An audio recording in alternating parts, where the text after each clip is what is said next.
हमारा खातिर बाबा पर चढ़ाई हो तो जल गे तोरा खातिर हम जइबै देव घर पैदल गे।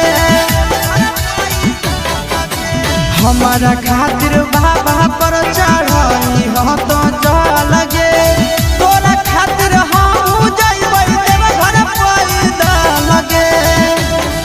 आगे तो मांग